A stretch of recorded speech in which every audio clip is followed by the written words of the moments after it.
ছাগলের 3টে বাচ্চা হয়, 2টো বাচ্চা দুধ খায়, আরেকটা বাচ্চা ত্রিং ত্রিং করে লাফায়। এই বাংলার বিজেপি হচ্ছে ছাগলের 3rd বাচ্চা, ত্রিং ত্রিং ত্রিং ত্রিং করে লাফায়। আসলে কিছু নেই, কিচ্ছু নেই। তৃণমূল, কংগ্রেস, বিজেপি, এটা দেখে যাও, এটা শুধু ট্রেলার।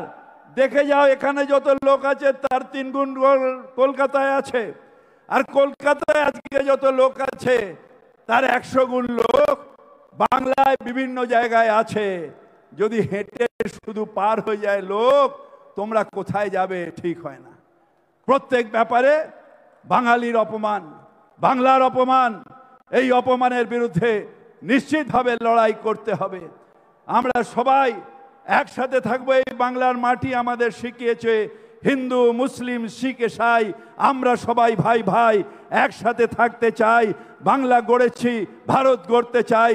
তাই মমতা ব্যানার্জিকে আহ্বান দিতে চাই, মমতা ব্যানার্জি এগিয়ে চলো। ভারতের স্বাধীনতাই হতো না যদি বাংলা না থাকতো।